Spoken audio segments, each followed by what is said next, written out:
Olá, tudo bem? Eu vim aqui nesse vídeo hoje mais preparada, mais tranquila emocionalmente para contar para vocês como que foi a nossa perda gestacional da minha última gestação agora, onde nós tínhamos gêmeos, eu estava gestando gêmeos e aconteceu um aborto espontâneo. Então eu gostaria de dividir com vocês que me acompanham aqui pelo canal do YouTube para que também possa alcançar mais mulheres, porque a perda é muito dolorosa. Na verdade, nós não perdemos os nossos filhos, mas nós devolvemos eles a Deus. Então eu quero trazer para vocês como que foi tudo o que aconteceu durante esses dias e eu espero que possa ajudar mais mulheres a passar por essa dor, a viver esse luto com mais tranquilidade, né? Porque nós sabemos que a vontade de Deus é sempre boa, perfeita e agradável. Então nós temos que confiar que o melhor Ele sempre tem para nos dar. A dor, ela vai doer muito, vai ser dolorida, você vai relembrar que estava grávida e vai doer no coração, por não estar mais grávida. Mas o Senhor, Ele quer nos curar. De toda a nossa dor, o Senhor tira um bem maior. Então, vamos juntas este relato de como foi viver para mim e para minha família este aborto espontâneo dos nossos gêmeos, a Giana e o João.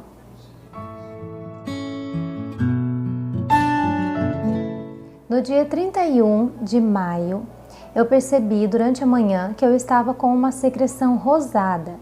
Naquele momento eu não me preocupei. Eu achei que fosse normal, né? Devido a uma gestação muito nova ainda. Eu devia estar de umas 5 ou 6 semanas. Era mais ou menos o que eu estava pensando. Então eu não me preocupei. Só que à tarde aquele muco rosado começou a vir mais vermelho, né? E para noite, no início da noite, ele estava vermelho vivo e com coágulos. Então eu percebi que eu precisaria buscar um hospital para averiguar o que estava acontecendo. Porque poderia ser várias coisas, né? Porque como a gente sabe, durante a gestação pode acontecer rompimento de vasinhos, pode acontecer um descolamento, mas nunca passou pela minha cabeça que eu poderia estar passando pelo início de um aborto espontâneo. Então a minha prima estava aqui na minha casa, Ana Kelly, e ela ficou com as crianças até eu e meu esposo irmos até o hospital para ver o que estava acontecendo. Nós chegamos no hospital, aguardamos por um bom tempo, até devido a tudo que está acontecendo, este Covid. E lá eu continuei com o sangramento, continuei com os coágulos, né? Estava vindo. Eu também tinha cólicas, comecei a sentir cólicas. Mas assim, no meu coração, né? Vinha no meu coração que era algo que não iria passar daquilo, né? Que eu tinha uma confiança em Deus, que era algo que ia se resolver. Não tinha passado pela minha cabeça mesmo que era um aborto espontâneo. Então eu fui atendida e no atendimento o médico não tinha muito o que fazer, né? Ele perguntou o que eu estava sentindo, eu falei, relatei tudo, que eu estava com sangramento. Então ele disse assim para mim que não tinha como fazer ultrassom naquele horário, já era noite, já era próximo das 11 horas, que eu tinha que voltar no outro dia para fazer esse ultrassom, mas ele solicitou que eu fizesse o exame de toque com a enfermeira obstetra de plantão. Eu me neguei, eu falei que eu me recusaria a fazer porque eu sei que no outro dia eu faria um ultrassom e o que queria me ajudar este toque? Em nada, né? Então eu me neguei, ele disse não, tudo bem, ele foi muito atencioso, graças a Deus. Então ele disse não, tudo bem, se você não quer não tem problema, só que daí amanhã você volta de manhã pra gente fazer esse ultrassom. Vim pra casa super angustiada porque eu já estava começando a crer que aquilo não estava normal e a gente começa a ficar com medo, né? A gente não sabe o que está acontecendo, tem noção do que pode ser, mas a gente não quer acreditar. Então eu vim para casa, né, o meu esposo, cheguei aqui, eu desmoronei, eu não consegui me conter, chorei, aí a minha prima estava aqui, né, ela me consolou, ficou comigo um pouco, e depois ela foi embora, né, e eu tentei dormir. Graças a Deus eu consegui dormir, à noite eu não senti muitas cólicas, né? E devido à posição deitada, o sangramento também deu uma cessada. Levantei na segunda-feira pela manhã e fui até o hospital para que eu pudesse então fazer essa ultrassonografia para saber como é que estava o meu bebê. Cheguei lá às 8 horas da manhã, fui atendida. Ela disse que teria que aguardar porque o centro obstétrico estava cheio. Eu aguardei, acho que era por volta das 9h30. Eu fui consultar com o médico. Ele me questionou, fiz várias perguntas, como que estava, se eu realmente estava grávida. Ele achava, na verdade, ele duvidou que eu estava grávida porque eu não tinha feito nenhum teste de exame de sangue, só tinha feito o teste de farmácia. Mas eu sabia antes mesmo de comprovar pelo teste de farmácia que eu estava grávida. A gente sente. Pelos sintomas também, já era uma quinta gestação, então é difícil a gente se enganar. Então eu fui atendida por ele, né? Ele não acreditou que eu estava grávida, mas mesmo assim continuou me consultando, né?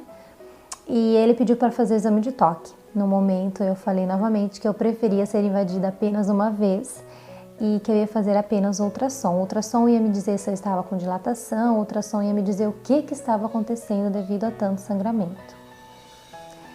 Então ele me liberou e disse, ok, então você vai aguardar a ultrassom lá fora, porque as pessoas que fazem ainda não estão aqui, mas daqui a pouco você vai poder estar fazendo. Para ser bem sincera, ele não falou dessa forma comigo, ele foi bastante grosseiro.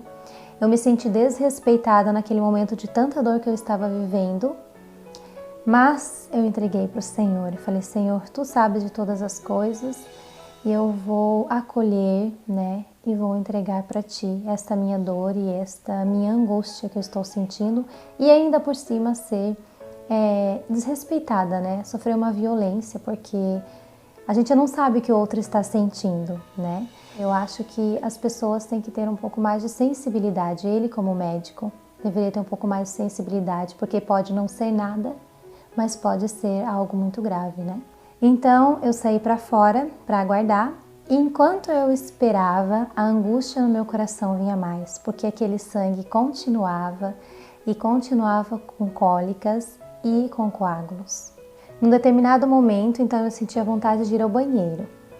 Fui ao banheiro, a primeira coisa que eu faço, né, em hospitais ou qualquer outro ambiente, eu sempre puxo a descarga antes, né, de ir no banheiro, e até porque com aquele sangramento, parece que eu já estava sentindo que algo poderia descer a mais, né. Então eu queria ter certeza que se algo caísse, eu poderia pegar para ver o que era. Então, eu fui ao banheiro, né? Fiz a minha higiene. No momento que eu fiz a minha higiene, eu senti que algo caiu. Então, eu peguei aquilo que estava ali dentro e cabia assim na minha mão como se fosse um saco gestacional, só que ele estava aberto, né? Só que naquele momento, para mim, aquilo não era um saco gestacional, era algo diferente de um coágulo, mas a minha cabeça não poderia ser um saco gestacional. Eu fiquei em choque, na verdade, eu sentei na frente do vaso sanitário sozinha, né, porque eu fui sozinha, e eu fiquei pensando, o que é isso, Senhor? Depois eu coloquei de novo, né, tirei uma foto diretamente do vaso sanitário, mesmo no fundo que estava ali, mandei para minha doula, e eu perguntei para ela, o que será que é isso? Descrevi para ela o que era, e ela conversando com uma outra pessoa disse para mim que pela descrição era um saco gestacional. Naquele momento eu senti uma dor no meu coração porque no fundo eu sentia que eu estava perdendo meu bebê.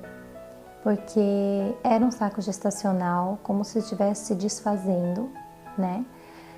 E nós já tínhamos escolhido o nome para o nosso bebê, seria Giana. Então eu até mandei mensagem para ela dizendo assim, Nayara, eu sinto que eu estou perdendo a Giana. E eu estava ali aguardando aquele ultrassom. Eu estava aguardando ansiosa para ver um saco gestacional dentro do meu útero. Mas depois que eu percebi que aquilo poderia ter sido um saco gestacional ou um pedaço do saco gestacional, eu comecei a ficar sem esperanças que o meu bebezinho está ali, está vivo e está saudável. Então foi uma angústia tremenda aguardar até o momento de fazer esse ultrassom.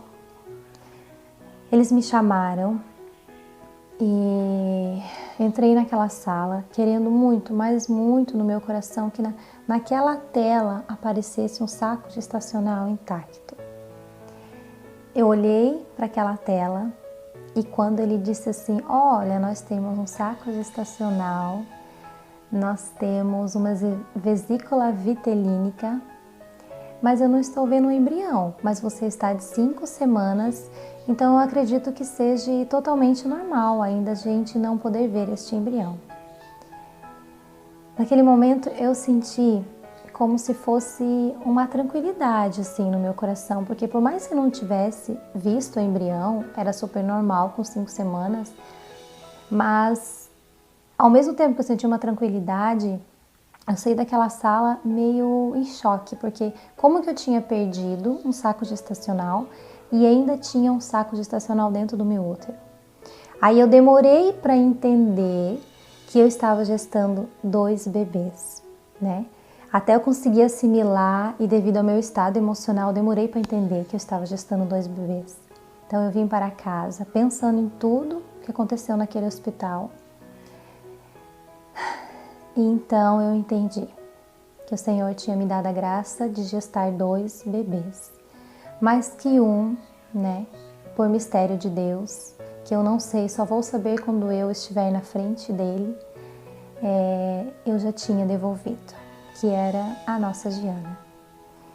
Eu sempre pedia para Jesus, sempre pedi para o Senhor a graça de gestar gêmeos. E eu não posso reclamar porque Ele me deu esta graça, mesmo que por um curto tempo, mas Ele me deu. Então eu vim para casa, né? Ele disse, depois eu consultei com o médico, depois desse ultrassom, ele disse para mim fazer muito repouso. E eu sou mãe de 4 filhos, né? Hoje 6, mas eu estava gestando um bebê, tinha perdido um e tinha 4 filhos para cuidar. Então eu entreguei nas mãos do Senhor e falei, Senhor, Tu sabes que eu não consigo fazer esse repouso absoluto. Então eu vou fazer aquilo que está ao meu alcance e o que está ao seu alcance o Senhor vai cuidar, né? Porque eu sei que Tu cuidas. Então eu vim para a minha casa.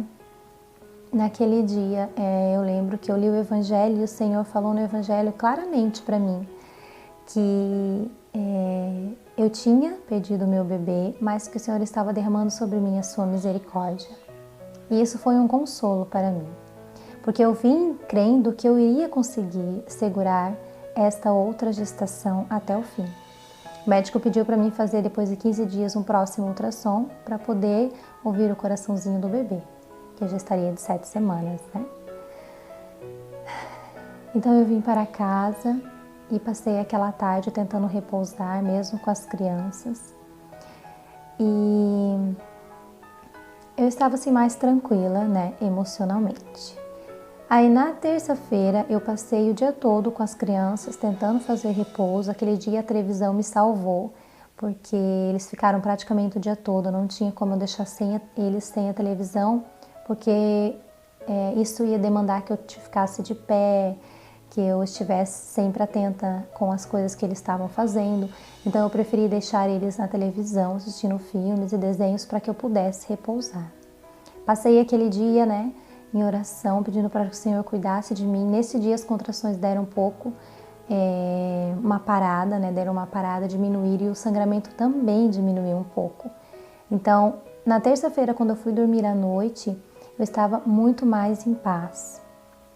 Até comentei com a minha amiga que eu não tinha ainda conseguido, além desse dia, né? Do momento depois que eu perdi a Giana, que eu chorei ali na sala de espera, mas eu não tinha conseguido chorar ainda a perda dela. E aquilo estava um pouco que me incomodando. Por que eu não tinha conseguido chorar a morte da Giana, né? Eu acredito depois eu entendi, porque eu tinha que estar bem para viver aquele momento com o bebê que eu ainda estava gerando. Então, como se eu estivesse me segurando, né? Então, amanheceu na quarta-feira. As contrações tinham diminuído na terça, mas na quarta-feira de manhã eu tinha que ir no postinho, né, iniciar o meu pré-natal, e as contrações voltaram mais intensas, o sangramento voltou mais intenso e voltou novamente os coágulos. eu senti as contrações mais fortes, então isso me deu uma preocupação maior. Mesmo assim, eu fui no postinho, relatei para a enfermeira o que estava acontecendo. Ela me pediu exames de rotina e me pediu ultrassom com urgência para fazer. Eu voltei para casa. Voltando para casa, a tia do meu esposo estava aqui com as crianças, veio me auxiliar. Então eu cheguei em casa e me deitei, né, para que eu pudesse fazer esse repouso que eu precisava tanto, já que o sangramento também tinha aumentado. Então eu estava descansando, né, deitada. Às vezes, quando me levantava para ir no banheiro, eu sentia uma certa apreensão, de medo realmente, de quando eu fosse sentar para fazer minha higiene, o meu bebê caísse, como aconteceu com a Giana. Então eu fui levando aquilo, né, tentando entender o que estava acontecendo, ao mesmo tempo sendo forte para que eu conseguisse levar aquela gestação adiante. E teve um determinado momento que eu fui no banheiro, acredito que deveria ser por volta do meio-dia, ou meio-dia e meio, 1h. Sentei no vaso sanitário e após, né, eu fazer o meu xixi, eu senti que algo caiu. Naquele momento eu pedi para o Senhor, Senhor, não permita. Então eu levantei, meu coração já estava apertado, peguei novamente o que tinha caído no vaso e olhei, era um saco gestacional, só que ele estava intacto, né? Diferente do saco gestacional da Giana, que estava todo aberto, esse estava intacto, fechadinho. Então, ao olhar para aquele saco gestacional, eu tive certeza que eu tinha perdido a Giana e que naquele momento eu também estava perdendo o João. Chorei, sentei no chão daquele banheiro, chorei. A tia estava me auxiliando, ela veio ver o que estava acontecendo. Eu falei para ela o que tinha acabado de acontecer e ela ficou ali um pouco, né, me auxiliando, me dando apoio. E no momento eu não sabia o que eu fazia com o meu filho, que estava nas minhas mãos e que não estava mais dentro do meu ventre. Então naquele momento, enquanto eu chorava, eu segurava ele na mão, eu peguei um pedaço de papel higiênico, né? Fiz como se fosse uma caminha, coloquei ele dentro, cobri e peguei um saquinho plástico, né? Porque eu não ia jogar ele fora de novo, como aconteceu com a Giana. Coloquei dentro do saquinho, né? Embalei e levei aos pés de Nossa Senhora no meu quarto. Acendi uma vela e ali eu chorei. Chorei as dores de uma mãe que desejou gestar novamente, que pôde gestar, mas que tão precocemente devolveu seu filho. Porque assim, dói muito na alma você saber que aquele seu filho, que aqueles seus filhos, você não poderá dar à luz, você não sentirá os movimentos na sua barriga, você não poderá amamentar. Então isso veio tudo à tona no meu coração e ali eu chorei a perda da Giana, ali eu chorei a perda do João. Mas é uma dor assim que parece que vai te rasgar a alma, do tanto que dói. Então eu fiquei ali por mais ou menos umas 2 horas, né, no quarto. Eu não quis sair de lá enquanto as crianças estavam aqui fora, eu fiquei lá dentro.